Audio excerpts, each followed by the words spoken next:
Following up the successful Hobbs and Shaw, today we're going to be discussing about why I thought Bullet Train was a beautiful, beautiful mess. So in Bullet Train, you have Joe Black who gets contracted by Miss Congeniality to extract a case that's on board a bullet train that belongs to someone only known as White Death. White Death has contracted somebody only known as the Twins, played by Quicksilver and Miles Morales' dad, who hold Percy Jackson hostage. You have Ramona holding Storm Shadow hostage for her own revenge tale until Scorpion shows up.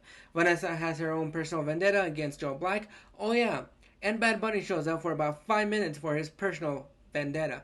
Not a fan of Bad Bunny, and he didn't do anything in this movie to get me excited for his solo film with Sony. And just judging by how much his concert tickets are, this is probably going to be the cheapest way you're going to see him perform. So I was really nervously excited to see Bullet Train because even though I really liked all the trailers, the last one that has been playing in theaters for about 15 years is the one that got me less excited because it felt like they gave away the ending and a bit of a spoiler warning, they did. So if you were wondering about how this film will end, just watch the ending of that trailer. Even though that last trailer did spoil the entire movie to a degree, I was still nervously excited because I am a fan of David Leitch. I like what he did with Deadpool 2, Hobbs and Shaw.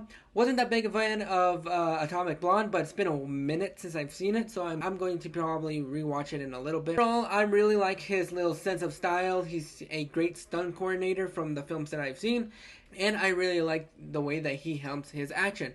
Coming from a stunt background, you can expect that the action is going to be spectacular. You've seen it in John Wick, you've seen it in Deadpool 2, and you've seen it in Hobbs and Shaw, and say what you will about Atomic Blonde. I know some people have mixed feelings about that film. One thing you can't deny about that film is the action is incredible. So I was really nervously excited for this film, and for the most part, it was what I expected it to be. I'm a fan of one location films. Whenever we're getting stuck in one location, it really gives you a little bit of a freelance to do what you possibly can in a very tight quarter. And I know that's not going to work for a lot of people, but for me, to a certain degree, it actually works. And for the most part, this film works to a degree. Now, you may be wondering what that degree is. There's a lot of characters in this film that really don't get that much of a spotlight and really don't add anything to the film. You don't really get to know anybody in this film just by their names because they don't say what their names are unless their names are actually Ladybug, Lemon, Tangerine, or Prince, or the Elder, or the Son.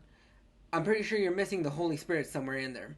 And that's basically the only thing you get to know from these characters is that way. And I like the way that they were introduced in this film by having their title card, their name pop up in a title card. And I thought that was very classy and I thought that was very interesting. It didn't add anything to the film, I just thought it was a pretty sight. I really like the way that David Leitch does his colors. I like the way that it looks. I think cinematographically, I think the way that it looks beautiful, especially when you have some exterior shots where you see characters flying out from the bullet train, and I thought those shots were spectacularly done. Some of the CGI towards the end of the film did not work for me. It looked like it was half-assed, but I thought for the most part, when we get exterior shots, I thought they looked fantastic.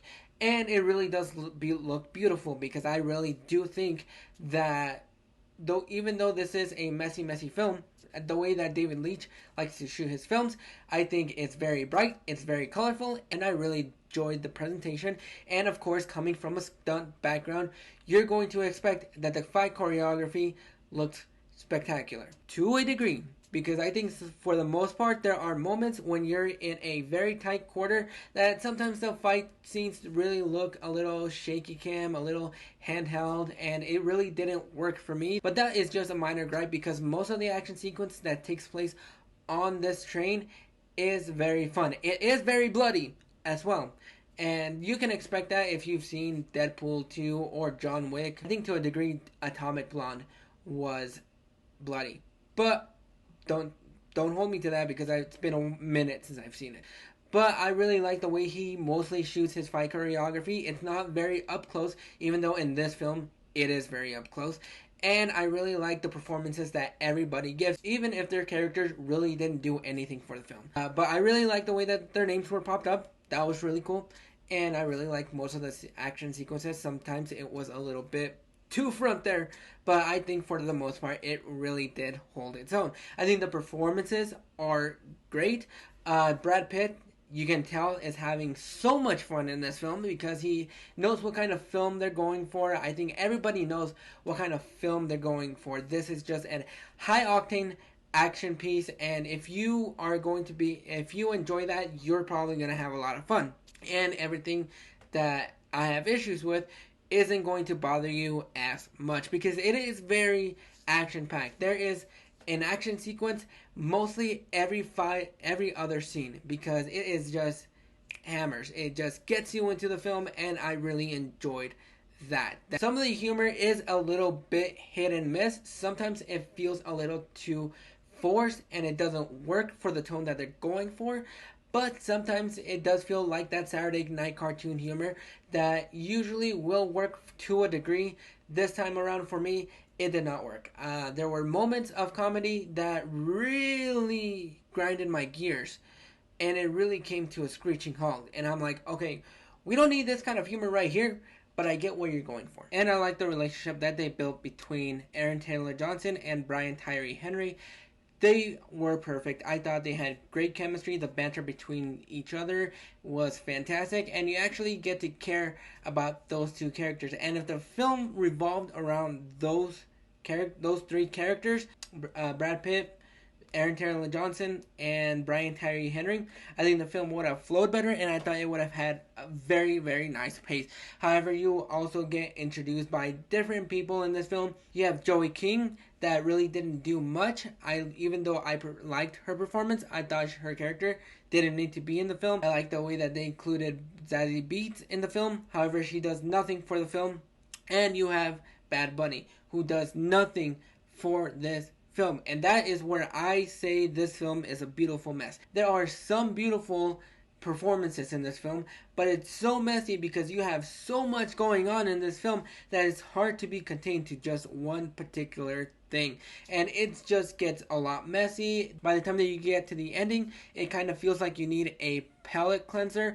That was just the biggest issue that I had with this film, is the fact that even though there are a lot of bonkerness, a lot of great action sequences, especially towards the end of the film, it really is just very, very messy, and it feels like there is just so much that you could have just removed, so this film could have had a better pace. And even though there wasn't a moment where I was bored, there was just a lot of moments where my train of thought just went, this doesn't need to be here, this definitely does not need to be here, and this does not have to be here. There are so many moments of that even though if you have fun with the action sequences, you're going to have a lot of fun with this film. Even though this film is a beautiful mess, I do recommend that you check it out in theaters because I think it looks beautiful on the big screen. And I wouldn't go out and say you need to rush out to see it, but it's definitely a film that you can pay about $5 to go see, or you can just wait for it to go on streaming. Overall, I'm going to go ahead and give Bullet Train a 6 out of 10. Like I said, the performances are great. There are just some characters in this film that definitely did not need the spotlight, and you could have done something different with them. I do, however, would like to see a spin-off of the twins because I think their chemistry and dynamics was fantastic, and I really like the way that they set them up as brothers. But what are your thoughts on Bullet Train? Were they sky high, or did you just had mild expectations? Let me know down in the comments what your thoughts are. And if you like this review, go ahead and click that like and subscribe button so you don't miss out on more. Click that bell notification so you get notified every single time a video pops up. And I will see you guys next time on the next review.